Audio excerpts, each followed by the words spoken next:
계속해서 저희가 갈라디아서 말씀을 이제 묵상하고 있죠. 오늘은 4장 1절에서부터 11절에 있는 말씀을 가지고 율법의 종인가 하나님의 자녀인가 두 번째 시리즈 지난주에 이어서 같이 진행하도록 하겠습니다. 우리나라의 연말연시에 이제는 무드가 좀 있습니다. 독특한 분위기. 다른 나라에서 찾아볼 수 없는 11월 18일 날도 저희가 수능 시험이었죠. 이번에 저희 53명의 많은 수험생들과 또 그의 가족들이 오랫동안 기도하면서 또 수능을 잘 치렀고 지금 결과를 기다리고 있습니다. 얼마나 초조하고 긴장이 될까요? 당일날에도 이 부르짖는 성도의 그 부모의 기도 소리가 제 사무실까지 들리더라고요. 저도 같이 사무실에서 기도하면서 이 수험생들을 블레싱했는데 계속해서 기도해 주시면 고맙겠습니다. 이 연말연시가 되면 이 연말연시의 그 특별한 분위기 때문에 우리의 마음이 심란해지고 또 정서적으로 많이 좀 불안해지는 면도 있습니다. 이유 없이 까닭 없이 두려움과 불안과 염려가 갑자기 몰려들고 또 이 직장 다니시는 분이나 조직에 계신 그 분들은 이 2022년도가 사실은 11월 말에 다 끝납니다. 결산도 끝나고 새로운 예산도 끝나고 12월 달은 사실은 새해를 새로운 업무나 새로운 여러 가지 일들을 인수인계하는 기간이지 11월 말이면 모든 회사나 조직은 다 끝납니다. 인사 이동도. 그런데 이 한 번은 제가 서울에서 사역을 할 때 장로님께서 우리 공동체의 어떤 교우가 굉장히 지금 낙심되어 있어서 힘들어가지고 목사님의 기도가 필요하니까 같이 가자. 그래서 그 순식구들과 함께 제가 장로님의 손에 이끌려서 어떤 이 교우집을 방문했던 기억이 있습니다. 그분은 인간적으로 보면 좀 안타까운 이 여러 가지 사연이 좀 있어요. 젊어서부터 평생을 거의 30년 가까이 충성 봉사를 했는데 하루아침에 이 명예퇴직을 당하고 자기의 의지와는 상관없이 그냥 그 일자리를 잃어버리게 된 거죠. 그런데 그분이 2-3시간 동안 거의 이렇게 기도도 못했는데 계속 이야기를 경청하다가 알게 된 것은 그분은 굉장히 억울한 마음이 있는 것 같아요. 여러분 직장인들이나 이 연구원에 다니시는 분들은 얼마나 인사고과라든가 또 실적 이렇게 한 해 동안의 평가가 중요합니까? 피드백이. 그런데 이분은 계속해서 자기는 잘못이 없고 환경 탓을 하는 거예요. 그러니까 상사가 자기를 잘못 평가했다. 그리고 동료가 자기를 음해하기 위해서 그런 가짜 정보를 이렇게 흘렸다. 자기는 잘못한 것이 없다. 계속 이렇게 항변을 하지만 회사는 그것을 받아들여지지 않고 결국은 다른 곳으로 옮긴 게 아니라 일자리를 잃어버리게 된 거예요. 하루아침에. 그러니까 그의 가족들과 자녀들은 얼마나 어려운 시간들을 보내고 있겠어요. 그러니까 제가 한마디도 못하고 기도도 못할 뻔했는데 장로님이 중간에 스토리를 끊고 저에게 이제 기도를 하고 그제서야 이제 3시간 뒤에 제가 집을 나올 수 있었어요. 저는 집에 오면서 많은 생각을 했습니다. 얼마나 어렵고 힘들었으면 무엇이 그렇게 그 사람의 마음을 원통하게 했다면 그런 3시간 내내 적개심과 분개 그리고 동료들에 대한 원망과 환경 탓을 하는데 그 가운데는 자기 탓은 없어요. 그냥 이렇게 어려운 상황이기 때문에 제가 기도를 해드렸죠. 그런데 또 한 번은 똑같은 상황이었지만 전혀 다른 결과에 제가 간증을 한번 들었던 적이 있습니다. 제가 예전에 한번 설교 때 얘기했을 거예요. 이분도 사실은 대기 발령되고 이 인사고과를 잘못 받아서 굉장히 어려운 상황에 처해 있었던 거죠. 이분은 대기업의 비서실장을 역임했던 그런 분이셨어요. 그런데 회사가 얼마나 조직이 음모가 많고 또 치열한 경쟁 속에 남을 음해하는 일이 조직적인 죄가 많은지를 저는 이분을 이렇게 목양하면서 알게 됐어요. 지금은 순장으로서 너무 훌륭하게 섬기시고 있는 아주 믿음의 집사님이십니다. 그런데 이분도 똑같이 이런 상황이 있었어요. 그것도 음해를 받아서 저 광주보다 더 먼 곳에 한 몇천 명 있는, 그래도 꽤 큰 조직이죠. 거기에 공장을 책임자로 이제 가 있으라는 거죠. 그러나 저는 잘 모르겠지만 조직에 있으신 분들은 이 정도라면 옷 벗으라는 얘기로 알아들어야 된다 그러더라고요. 그런데 이분은 굉장히 힘들었대요, 그 순간에. 그래서 하루를 멀다 하고 매일 술로 버텼대요. 그런데 무려 5년 이상 동안 있었대요. 그 내려갈 때도 가족이랑 상의했는데 직장을 포기하고 싶었지만 자기 자녀들이 한참 자라는 때고 또 아내도 만류를 해서 직장을 그만두지 않고 자기가 거기 혼자 내려가기로, 주말 부부도 아니고 혼자 5, 6년을 버텼다. 그건 굉장히 사실은 쉽지 않은 거죠. 어떻게 버틸 수가 있었나요? 제가 물어봤더니 이렇게 대답하는 거예요.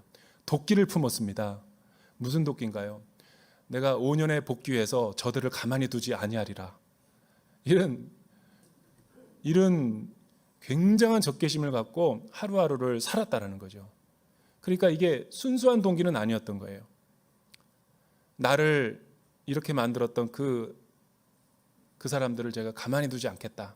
자기는 쿨하게 거기를 5년 동안 버텼대요. 근데 그냥 버틴 게 아니라 매일매일 술을 마시면서 버텼다는 거죠. 그런데 자기 동료 친구가 자기를 잊지 않고 어느 날 찾아와서, 그때도 술을 마셨을 때 술을 마시고 있는데 복음을 전도하더래요. 야, 너 이렇게 살면 폐인된다. 건강 나빠져. 여기 내가 보니까 너네 집 앞에 좋은 지역교회 하나 있더라. 새벽기도 나가봐. 내가 너를 위해서 기도할 테니까.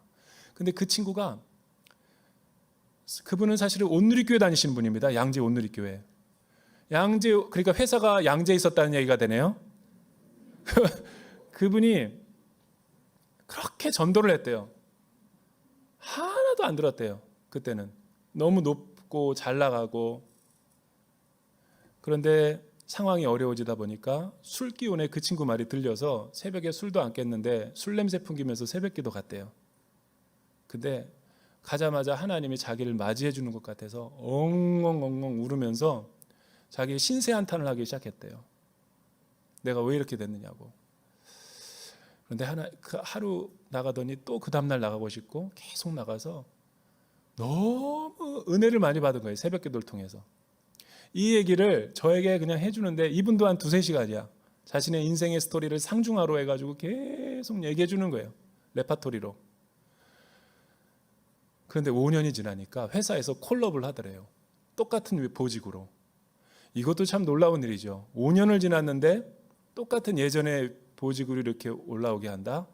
그것도 참 놀라운 일인데 이분의 태도가 더 놀라웠어요. 저는 회장님의 제안을 거절했대요. 노 땡큐. 저는 여기가 좋습니다. 왜? 날마다 주님과 교제하고 사귀고 너무너무 행복한데 내가 거기로 올라가면 어떻게 또 삽니까? 다른 보직을 다른 사람에게 주시고 저는 여기에서 머물겠습니다. 그런데 회장님이 찾아오셔가지고 계속 그런 게 아니라 나와 같이 새로운 비전을 꿈꾸자 독려해가지고 올라오게 하시고, 그 뒤부터 그분이 온누리교회를 나오셔서 완전히 달라졌어요. 변화됐죠. 그러고 나서 저한테 이런 고백을 하셨어요. 마지막에, 목사님, 그 5년이 아니었다면, 그때는 그게 불행인 줄 알았는데 다른 사람들에게 공격을 받아가지고 자기가 이렇게 된 줄로 알았는데 축복이었다고, 우리가 노래 불렀던 것처럼 그것이 은혜였다라는 걸 알게 됐다라는 거예요. 여러분, 하나님의 은혜가 임하고 복음이 들리고 십자가의 은혜를 깨닫게 되면 자신의 과거가 해석이 돼요. 그리고 억울한 모든 것도 복이 되는 거예요. 성령 하나님은 이렇게 일하십니다.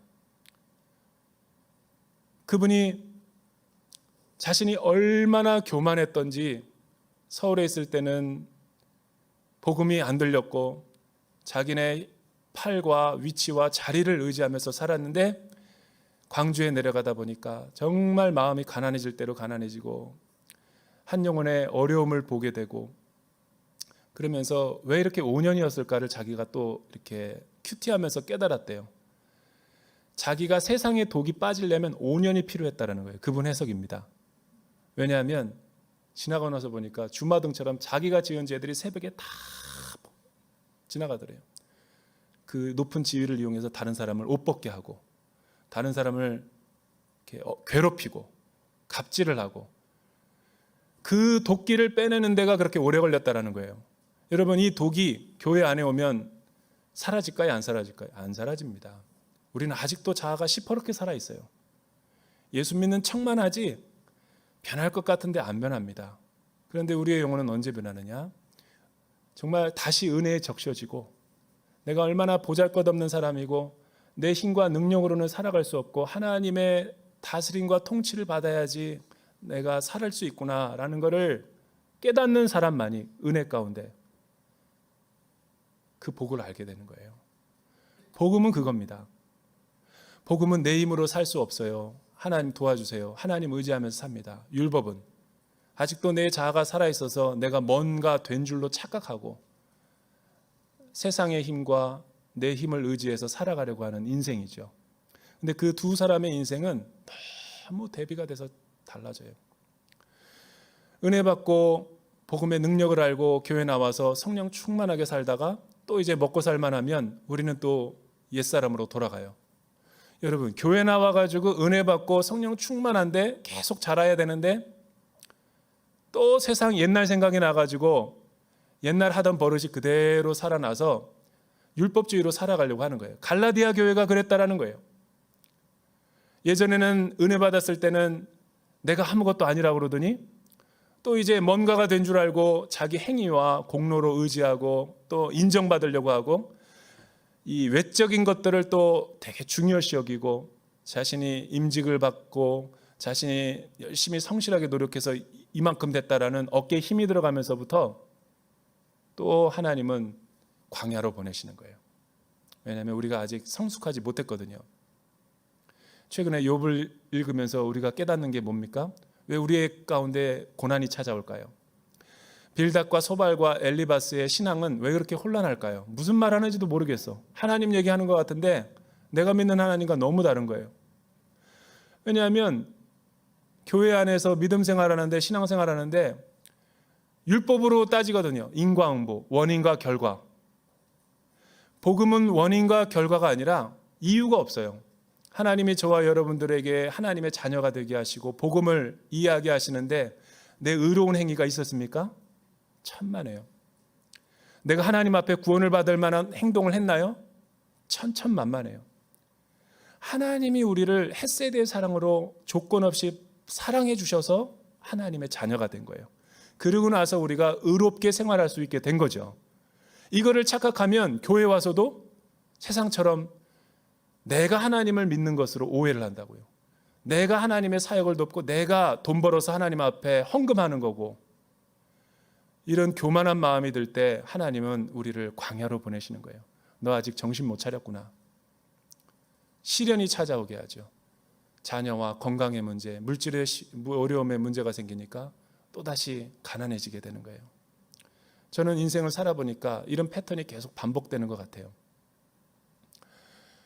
여러분, 교회 와서도 세상의 방식으로 살면 큰일 납니다. 우리 하나님이 기뻐하지 않으세요. 십자가 아래서는 계속 낮아지고 겸손해지고 또 낮아지고 이 겸손한 훈련을 해야 돼요.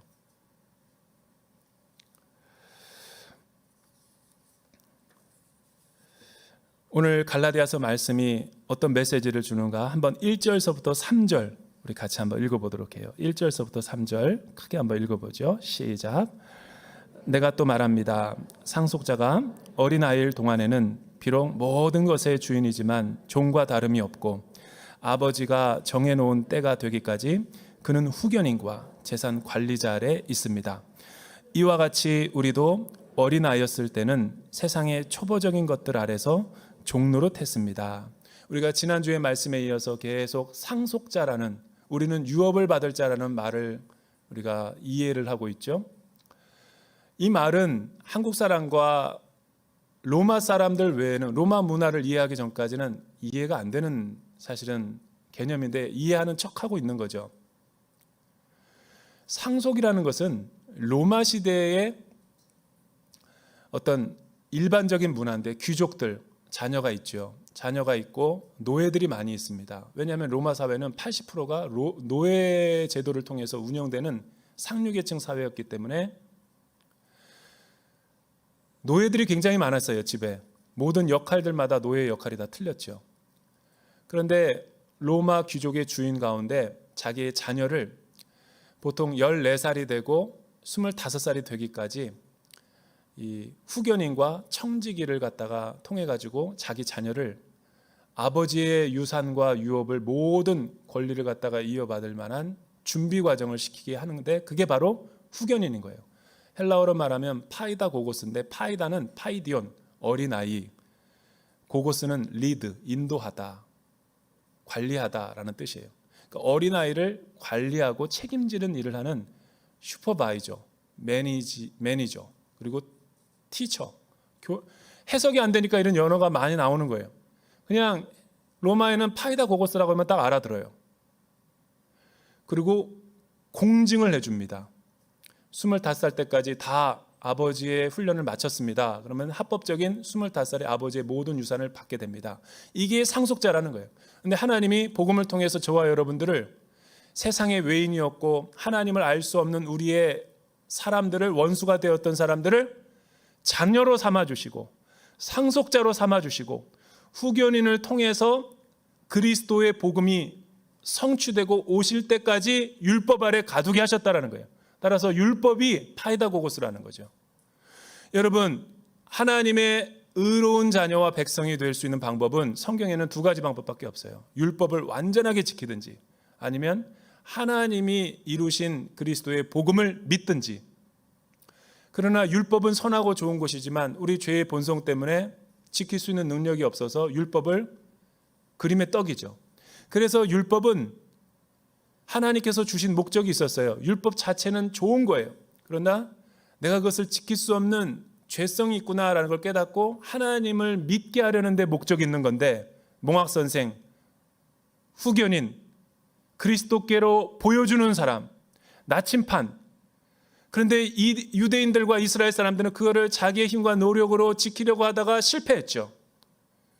그런데도 실패했음에도 불구하고 성공한 척하고 예수님 앞에 책망받았어요. 왜? 겉으로는 죄를 안 지었거든요. 근데 속은 새까맣죠. 예수님은 이걸 동기를 책망하시고 그 원죄를 지적했죠.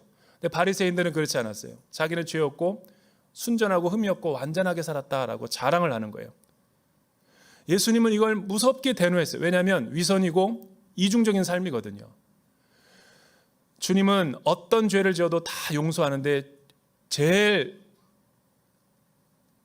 분노를 했던 게 있죠. 위선적인 사람. 환자가 의사 앞에 나오면 정직하게 옷을 벗고 내가 어디가 아파요 라고 하면 치유받을 수 있는 길이 열리는데 계속 나는 아프지 않아요, 나는 괜찮아요, 나는 내가 내 병 잘 안다고요. 교만한 거죠. 이런 사람은 치유받을 수 없는 거예요. 여러분, 파이다고고스가 바로 이 그리스도를 보여주는 그림자고 후견인이었던 거죠. 그러나 지금은 어떻게 됐어요? 우리 주님이 오셨죠. 옛 언약을 새 언약 아래서 성취하셨죠. 그러므로 내 힘이 아니라 예수 그리스도를 믿음으로 하나님께서 하신 일을 내 마음 가운데 받아들이고 믿으면 구원을 얻게 되는 거예요. 그러니까 우리가 성경에서 나오는 모든 믿음이라는 말을 오해할 때가 많아요. 믿음으로 말미암아 믿음으로 살아라 그러니까 내 믿음으로 살아라라고 착각하는데, 그때의 믿음이라는 것은 앞에 가로가 쳐져 있어요. 은혜로 말미암은 선물이라는 거예요. 은혜로 말미암는 선물로서의 믿음으로 살으라는 거예요. 내 힘과 노력이 아니라 하나님이 그 믿음을 주신 거죠. 선물로.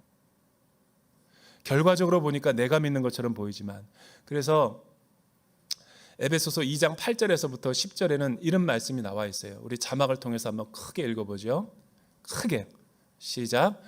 너희는 믿음으로 말미암아 구원을 받았으니 이것은 너희에게서 난 것이 아니요 하나님의 선물이라. 행위에서 난 것이 아니니 이는 누구든지 자랑하지 못하게 함이라. 우리는 그가 만드신 바라 그리스도 예수 안에서 선한 일을 위하여 지으심을 받은 자니 이 일은 하나님이 전에 예비하사 우리로 그 가운데서 행하게 하려 함이라. 근데 3절에 보니까 이와 같이 우리도 어린아이였을 때는 세상의 초보적인 것들 아래서 종노릇하였다. 여러분, 유대인들과 이스라엘 사람들은 율법을 주셨죠. 그러나 유대인들 말고 이방인들은 율법이 아니라 세상의 초보적인 원리들, 그게 뭐냐면 우리의 양심인 거예요. 하나님을 모르는 그 양심, 세상의 어떤 가치관과 철학들, 그 아래에서 우리도 다 종노릇했다라는 거예요.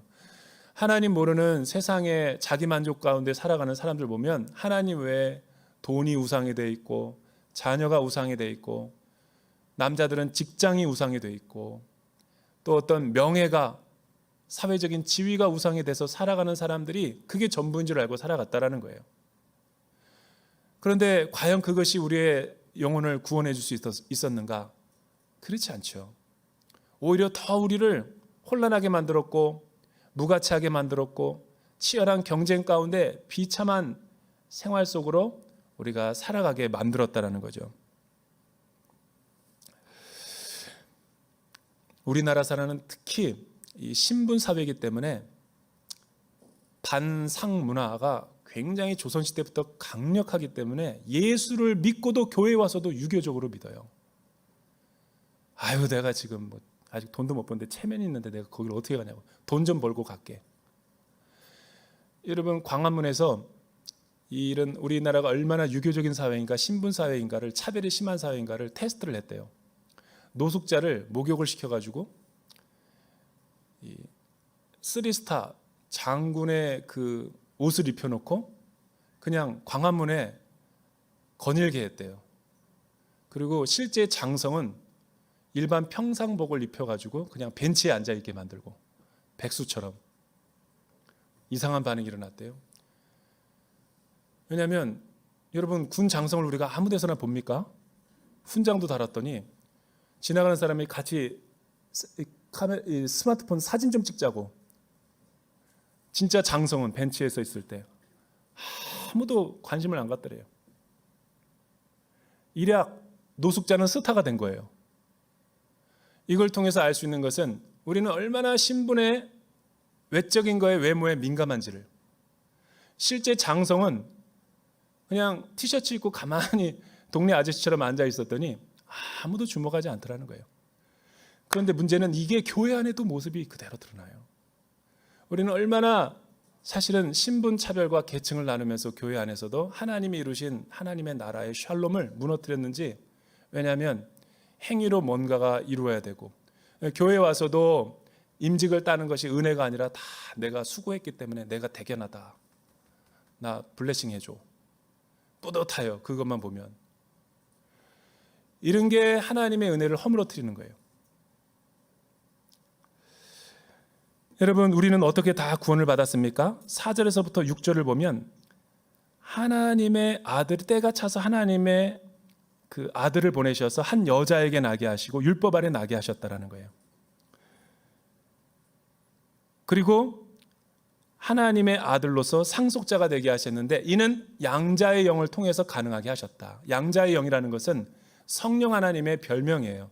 보혜사 성령님도 되지만 양자의 영은, 왜냐하면 피입양인과 입양인 부모는, 피입양인은 누가 자기를 갖다가 값없이 은혜로 받아주지 않으면 입적이 안 되죠. 성령님이 그렇게 만들어 주셨다라는 거예요, 우리 구원을. 그리고 하나님께서 자기의 아들을 여자의 몸에 나게 하셨다는 건 동정녀 마리아의 몸에서 하나님이 사람으로 자기를 제한하시고 겸손한 모습으로 태어나게 하셨다는 것과 죄가 없으신 몸으로, 또 하나는 율법 아래, 율법의 제도에서 나게 하셨다는 거예요. 율법을 무시하고 난 게 아니라, 왜냐하면 사람들이 그 율법의 저주 아래 있었기 때문에 그것을 치유하기 위해서 하나님의 성품이 그렇게 하셨다는 거죠. 여기서 우리는 십자가가 두 가지의 의미를 내포한다는 걸 알게 돼요. 하나는, 하나님은 원죄를 지은 인간을 구원하기 위해서는 두 가지가 충족이 돼야 돼요.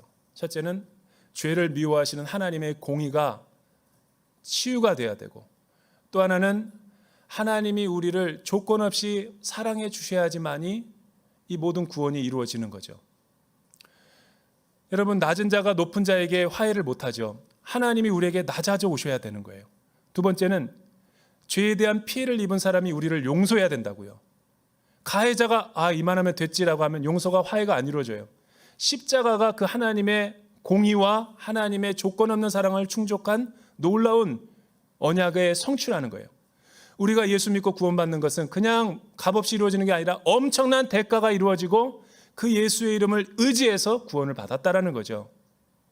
이 위대한 사건에 성령님이 개입하셨어요. 놀라운 거예요. 우리의 행위로입니까?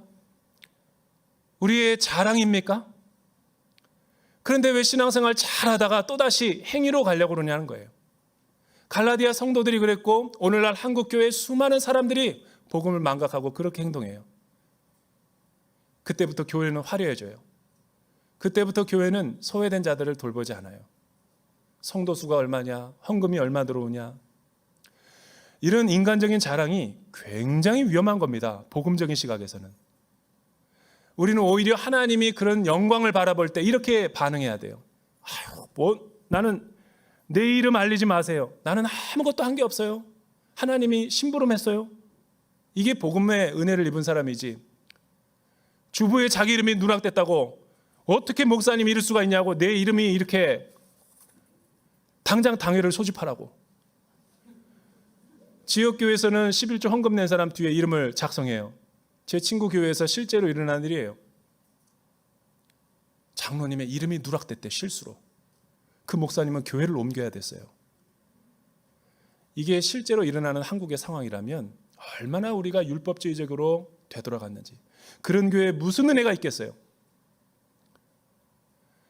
우리 온누리교회는 더 우리의 이름을 감춰야 돼요. 사실은 우리가 잘했지만 우리가 한 게 아니라 하나님이 축복을 주신 거예요. 우리의 사업을 내가 잘한 게 아니라 하나님이 은혜 주셔서 그런 거라고요. 우리의 자녀가 잘해서 대학 입시 붙은 게 아니에요. 그러면 거꾸로 우리의 자녀가 수능에 안 좋은 성적을 받아서 재수를 하고 삼수를 하고 대학에 못 들어가면 하나님 앞에 버림받은 건가? 그게 아니라는 거예요. 하나님은 우리의 외적인 조건으로 하나님의 자녀를 받아주는 게 아니에요. 여러분, 그 평가는, 인간적인 평가는 우리 교회에서 사람이 만들어 놓은 거라고요. 헬라인이나 유대인이나 차별이 없어요. 그렇게 세상의 평가가 교회에 들어오는 순간 우리도 비참해지는 거예요. 근데 교회는 성공하면 마치 하나님의 축복을 받은 것 같고, 사업에 실패하면 하나님의 저주를 받은 것 같고, 앞에서 제가 예화를 든 두 사람은 하나님이 다 자녀로 삼아주셨어요. 문제는 우리가 우리를 평가하지 않아서 그렇지. 2007년에 상암 월드컵 경기장에서 25주년 하 목사님이 기념 우리 성도들의 셀레브레이션 축제를 했어요. 근데 제가 그 설교를 아직도 들었어요. 그 기억이 나요. 하 목사님이 갑자기 설교하다가 우리 이제부터 온누리교회는 더 멋진 세상 NGO를 만들 겁니다. 충격을 받았어요. 왜? 지난주에 책이 한 권 두란노에서 왔어요. 알고 봤더니 이렇게 더 멋진 세상 김광동 장로님께서 책을 쓰셨더라고요. 더 멋진 세상 김광동 장로님의 간증집이에요. 근데 제가 그거를 몇 시간 만에 다 읽었어요. 왜냐하면 빨려 들어가서 너무 은혜를 많이 받았어요. 근데 그 대목에 이 에피소드가 있어요. 온누리교회 3대 외교관이 있대요. 김하중 장로님, 문봉주 목사님, 김광동 집사.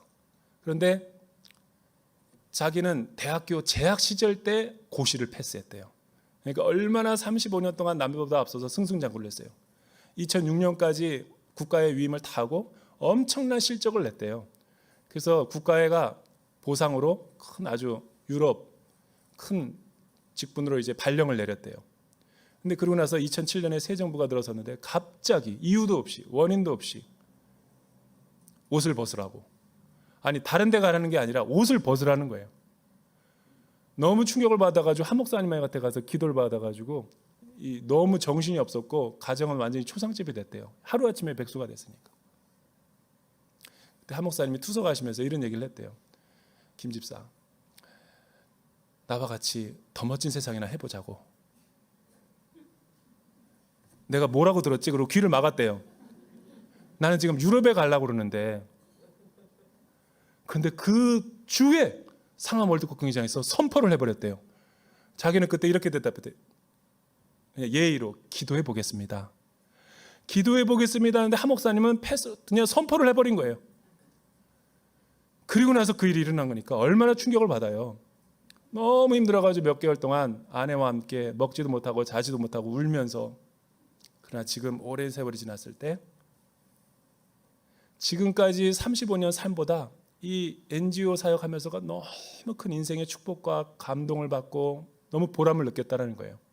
더 놀라운 사실은 그때 같이 있었던 그 두 분의 외교관들은 이미 다 이렇게 보직을 내려놓은 상태예요. 근데 자기는 정년도 없어. 계속. 여러분, 하나님의 평가는 몰라요. 사람들이 안 됐다라는 게 잘 될 수도 있어요. 또 반대로 하나님의 결제 없이 잘 되는 게 계속 잘 되는 게 아니에요. 하나님은 좋은 일을 갖고도 안 좋게 할 수도 있고 안 좋은 일을 갖고도 좋게 할 수 있는 분이죠. 수능 보고 불안해하지 마세요. 최선을 다하면 그게 하나님 앞에 보상인 거예요.